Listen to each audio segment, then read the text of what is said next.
Hey guys, welcome back to another video. Today we are going to again test a few things out on the Bluetti solar generator, and I wanted to just do a quick refresh on what actually came with the Bluetti. Obviously the generator itself, wall charger, which is super slow, and then we got this solar connector adapter to it. So those are the things that came with it. And what we decided to do was we decided to get a couple of solar panels and a extension, solar cord extension here, so that we can test out the charging capabilities of solar. And I will say today, unfortunately, is kind of a cloudy day, and so I don't know how this is going to do, but me and Brian are going to figure this out. All right, guys. Well, we're going to do an actual unboxing for you. Well, this is all new to us, so you're going to learn with us as we go along. And so I'll kind of give you an idea as Brian fights with this bag here. Yeah. I was going to try to cut it open so I can save the bag for you, but... Yeah, I think that bag is all gone. Cutting the wire. Yeah. So basically what we decided to go with was what I think most people would try to do, and you can let us know in the comments if we're right or wrong, but we went with some rich solar panels, and the reason we did this was primarily just because of cost. I'm trying to always keep the cost down, and I want to say that these 100-watt polycrystalline solar panels ended up being $83 a piece on Amazon. And the extension cords right there for the solar panels ended up being like $23 for that pair right there. And it's kind of a no real name brand kind of thing. They were just the generic ones on Amazon. But they are 10 gauge, which from what we understand is the way to go on these things. You know, if you decide to put a whole bunch of solar, 5, 6 panels together, it's probably going to be able to handle the heat on that many panels. Yeah, in fact, the spec for it is 500 watt on the solar input, which is substantially more than using the plug-in. So you can actually charge it a lot faster off of solar than you can using the domestic plug. Yeah, absolutely. That plug, believe it or not, if you plug it into the wall, again, I know we said this on the previous one, but for those of you just tuning in, it actually takes about 12-14 hours, depending on where where the state of charge is. With these, theoretically, you could do it in about 4.5 hours. So that's a significant difference. And obviously, the solar is going to be able to charge it anywhere, anytime. And I think critically important is if you have an elegant sufficiency of solar panels, it will charge while you're using it. So in theory, during the day, if you're running this thing, especially like we pulled this refrigerator out, in theory, you'll be able to run like an RV refrigerator or an RV air conditioner, and as it's pulling power, it's going to be recharging it, and you can actually hopefully set it up to where it'll sustain indefinitely. Absolutely. I mean, that's really what we're going to test today, the passive charging of it. So we'll try to charge it with the solar panels and then plug the refrigerator in and see how it works as it's doing everything simultaneously.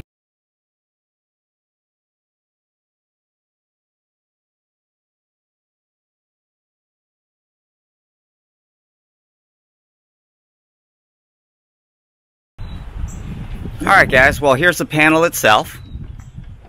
Again, it's a 100-watt panel by Rich Solar.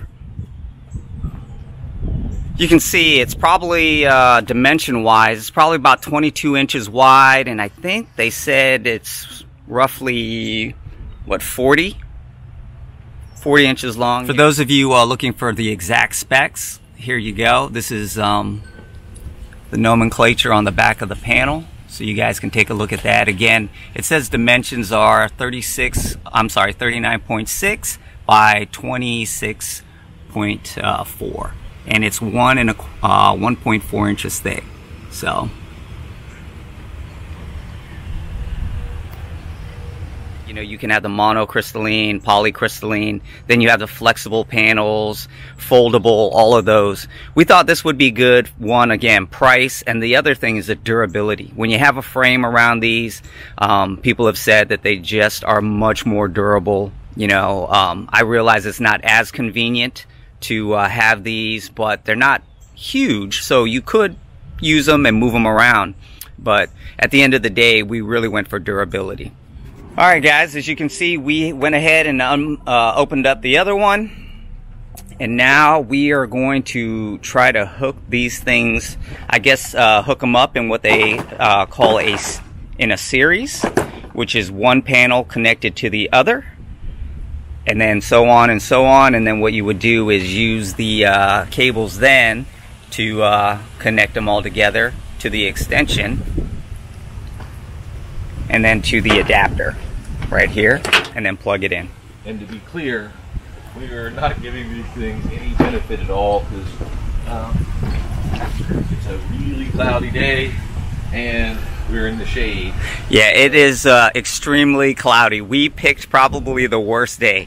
That being said, in Florida, this is cold weather. Yeah. We have had a cold front just move in overnight, and so if you're hearing some of the wind blow, you can see the flag right there just kind of going at it.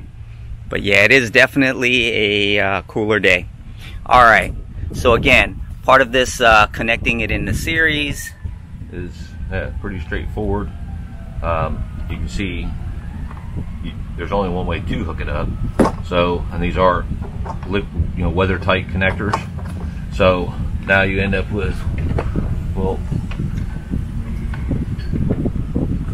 call it a male and a female, and on our other wires that we've ordered, there's a male and a female, so pretty straightforward.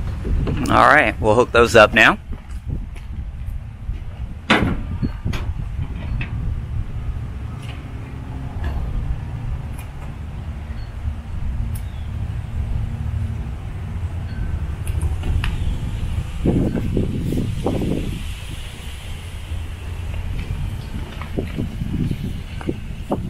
And again, sorry for the wind noise, but it's starting to pick up out here.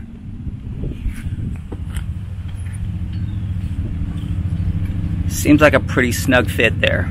Yeah, it's got a small gasket in there, or O-ring. So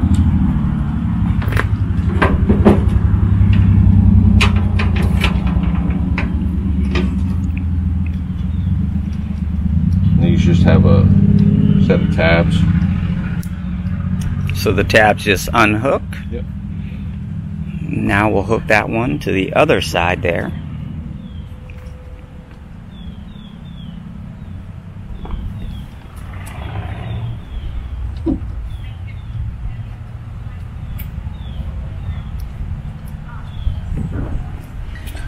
Literally couldn't get any simpler than that.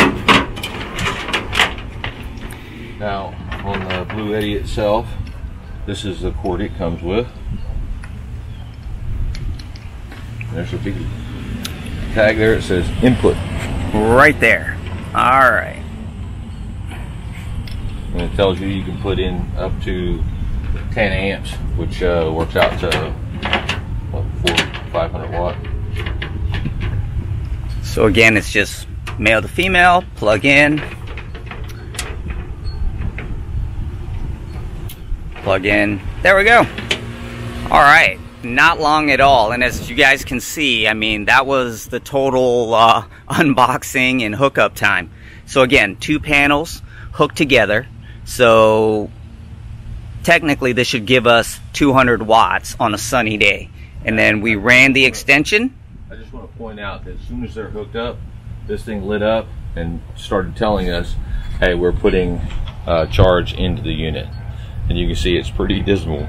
Right now, it is saying that it's giving us about 20 watts of input with this overcast, which is horrible, but understand that, again, in a pinch, this might be okay, because we're trying to get you a little idea of where the sun is. The sun should be right there through those clouds and burning us up, but instead it's hiding and we got tons of overcast. So it's terrible for the test, but it's wonderful for us because this is relatively cool weather for Florida.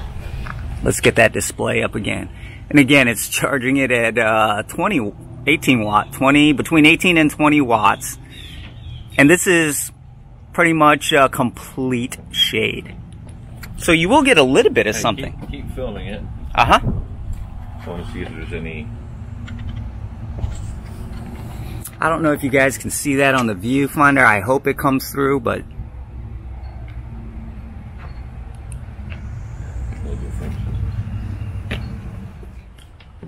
alright guys, we got a little break in the sunshine here. And I think our panels are charging now at 66 watts. So again, there's still a lot of cloud coverage, but we're at least getting a little more of a charge. But we just wanted to show you that it is possible and what it would be like.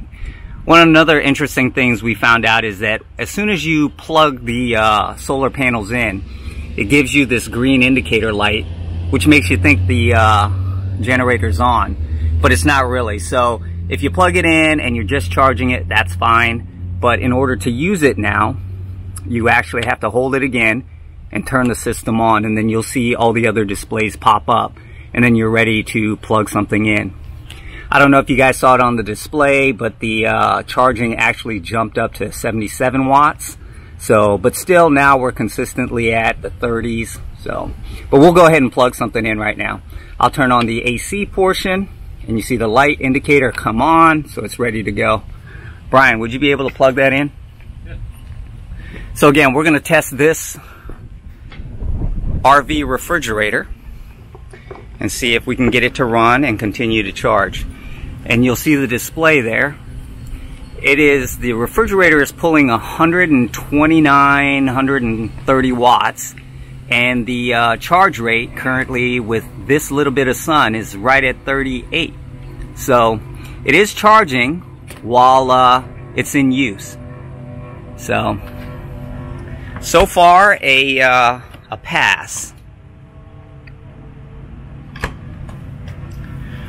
We'll see if the compressor kicks on and what that does. But just to have this thing running, it looks like it's pulling about, like I said, 130 watts.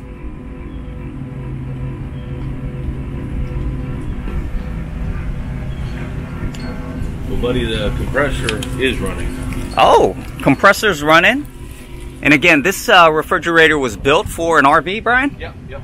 So it was, you know, it's used to not having high wattage things happen. This is a dual power. It'll run off of 12 volt or it'll run off of 115. And so, you know, with your solar, it's a great option. I mean, it's, you know. Again, it's running consistently with the compressor on at about 140 watts. And even with, again, this little sunlight, we're still getting about 40 watts on a charge. So the thing that I was talking with Mitch about is, in theory, even on a sunny day, the minimum you'd want to charge this to capacity on a 100-watt panel would be 5. But I think, you know, today is actually a great example of why you really want more than that, because it is super cloudy. You know, it's just not a great day for solar. But the reality is if you're using this, like, well, in any scenario, you're going to have that potential. So obviously the more solar panels you have, the better. And the fact that we're getting 30 watts on a day where in theory you would think you'd get nothing, to me is you know, pretty impressive. And again, I think some of that is attributable to the monocrystalline panels, right? I think they do better kind of in these adverse type conditions, if I'm not mistaken. I don't know that for No, that could be right, yeah. I'm certainly not a solar expert. So again, yeah, I mean, that's a great point, that if we had 10 panels in series right now, you know, I think technically, what would that be? So 40 times, you know, another 10. 20 watt per panel, so that'd be 200 watts. So yeah, at that point, you would be kicking in 200 watts on a cloudy day, which is more than what you're actually using for this refrigerator. So there it'd be a positive, and you'd have a, you know, a charge gain while you're using this thing. So yeah, and in theory, like right now, obviously this refrigerator is not at temp, so the, you know, compressor is going to run the whole time. But once it achieves, you know, that wattage draw is going to fall off, and you know so I mean, in theory anyway, you can maintain this thing overnight off of this as it is, you know, and then with the solar you could do it indefinitely. And certainly, like if you had 10 panels on it, you know, you could maintain this refrigeration unit indefinitely. awesome. All right, well, it looks like this Bluetti is passing the test today. Again, you can see the, I hope you can see the panel. It's currently charging at fluctuating between 35, let's say average 35, 40 watts. And the refrigerator is actually using, now it's jumped up a little bit to about 157 to 160 watts. So, and the other thing I'd like to point out on this refrigeration unit is this is not new. It's quite old. It's had its share of abuses, and it's a fair size refrigerator slash freezer. So you know, this whole top section is the freezer section on it. It's not a small you know, RV, you know, refrigerator. right, it looks to be what, about 3.5 feet, 4 feet tall? I think it's 4 foot, yeah, 4 foot. So, yeah, matter of fact, I can tell you that.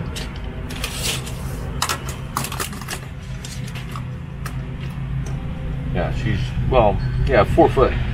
The box itself is a little bit taller, but yeah, the actual refrigeration space is, you know, 4 foot.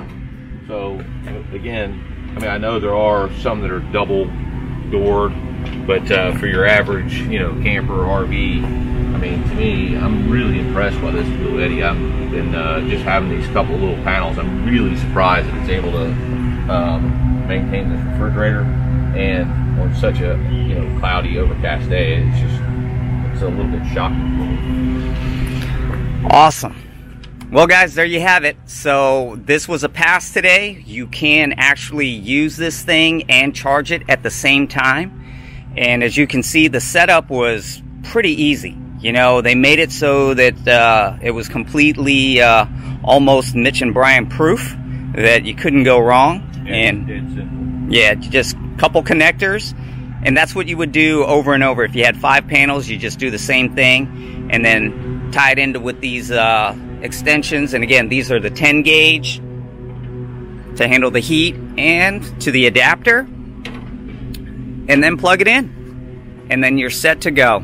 All right, guys, well, thanks for tuning in, and we hope to see you on the next video. Anything else, Brian? One last thing I want to tell you is that with the solar panels, again, you can actually charge that thing at a much higher rate than you can with the factory power converter.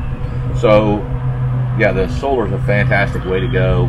Yeah, and it's free. And I'm really, well, yeah, once you pay for the panels, it right. is, and I'm really impressed. And again, the thing that interests me is, you know, the camping and boondocking. You know, if you have a sufficient number of panels, you know, you can run your refrigeration, and you know, if you had more than one of these, you know, you can run your air conditioning and refrigeration if you have a sufficient number of solar panels. Oh, all right. One last thing, Brian. Yep. Before we knock it in the head, I want to say that we're not getting paid by anybody. This is all paid for out of our pocket, and it is, you know, just stuff that we are personally interested in, and you know, we hope to be able to pass this information on to help somebody else who's curious about this stuff as well.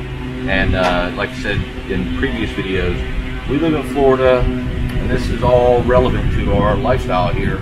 You know, for better or worse, we do have to deal with hurricanes, And this is just another option. And I'm interested in being able to use things like the Bluetti and the solar panels in my personal life beyond just emergency, reactionary services. If I read your Bluetti, so this stuff is, it's our honest opinion. Thanks. See you on the next one. Like it.